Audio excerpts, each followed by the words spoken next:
Hello, and welcome to today's quick Byte presentation on supply chain disruption, presented by the Okanagan County Economic Alliance. My name is Mason Duke, and I'm the Economic Development Specialist for the Economic Alliance. A supply chain is, in short, a catch-all term used to describe the entire assortment of processes required to produce and distribute goods.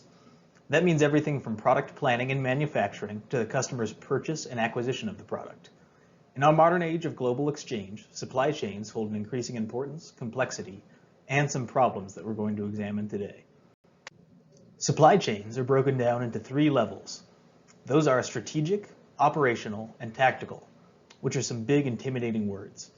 To understand what they mean and how they work, we're going to take a brief detour away from supply chains and into military theory. The same three levels that apply to supply chains are also used to break down the workings of military activity. As the Soviet general and military theorist A. A. Svekin put it, tactics makes the steps from which operational leaps are assembled. Strategy points out the path. This shows us that the three levels act in an interconnected tier system, with strategy being the grand plan, tactics being the localized day-to-day activities, and operations as the limited goals that string tactical activities together in pursuit of the ultimate strategic vision. As in military art, so in supply chains. Another crucial aspect of supply chains to understand is logistics. Logistics describes every portion of the supply chain related to the transport and delivery of goods. It also tends to be the most vulnerable to disruption, as we will see. Like the three levels of supply chains, logistics is a term used similarly in a military context. This is fitting, as military conflicts around the world can be a major disruptor of the logistics portion of supply chains. Let's take a brief look at three recent examples of global military conflict and the impact that they have had or could have on global supply chains: the Russian invasion of Ukraine, the Houthi rebels in Yemen, and the disputed Chinese province of Taiwan. The Russian invasion of Ukraine in 2022 and the resulting economic sanctions, among other things, served to interrupt the flow of natural gas from Russia into much of the rest of Europe. You can see in this visual the amount of gas pipelines that flow from Russia across and into Europe. It took the European Union almost a year to sort out alternate suppliers, and in the interim, gas prices rose extremely. More recently, attacks by the Houthi rebels in Yemen on shipping in the Red Sea have impacted global trade, 10 to 15% of which, valued in excess of $2.4 trillion, traverses the Suez Canal that links the Red Sea to the Mediterranean. Since the attacks began, total shipping is down 30%, with container ship traffic dropping a staggering 80%. The alternate route, which takes ships all the way around to Africa, costs an extra $1 million per voyage and doubles the transit time. As a result, we can expect to see longer waits for product delivery and higher prices as well. Chinese military action focused around the disputed island province of Taiwan is a possibility that looms large over the global economy. Taiwan produces close to 90% of microchips and semiconductors, vital components in a high-tech economy.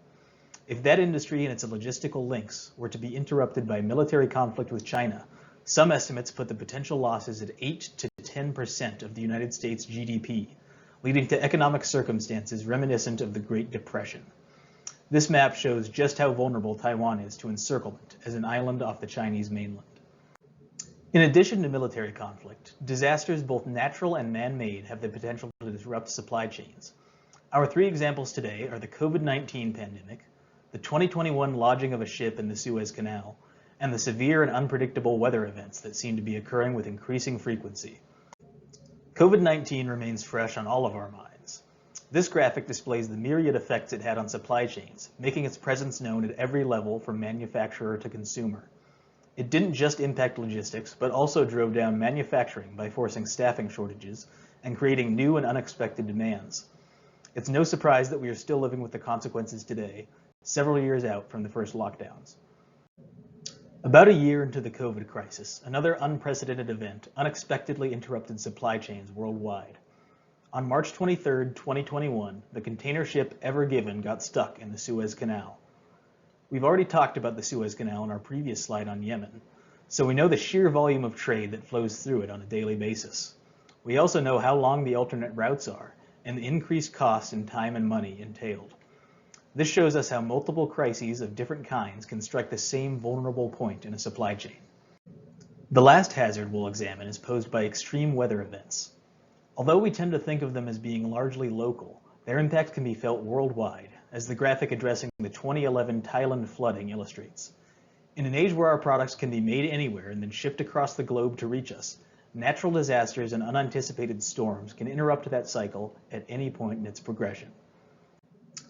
This graphic hammers home just how complex our supply chains really are, and how vulnerable this complexity makes them to disruption via severe weather.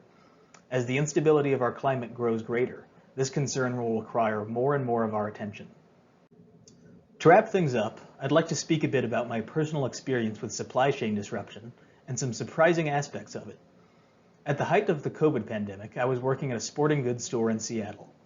The pandemic created a startling combination of both shortage and demand. Things like propane, ammunition, weights, and other home gym equipment became highly sought after and difficult to obtain at the same time. We would receive a truck every Wednesday to restock our inventory, and on that same morning, without failure, we'd have a line of customers out the door. By the end of the day, we'd have sold our whole stock of free weights, firearm ammunition, and fuel canisters for camp stoves, thousands of dollars in product. The takeaway here is that while disruptions to supply chains can be dangerous, they also have the potential to present unexpected opportunities to forward-thinking businesses. While it's easy to be paralyzed with fear and doubt when considering all the things that can go wrong in the world, there are a few simple precautions you can take to ensure you're prepared for the worst. Try and keep up with current events, paying special attention to conflicts and disasters that can potentially impact supply chains. Work to establish redundancy in your suppliers and logistical services. It pays to have a backup when things go wrong. A little bit of awareness and preparation goes a long ways. Thank you for joining the Economic Alliance for another Quick Byte presentation. I'm Mason Duke, and I'll see you next time.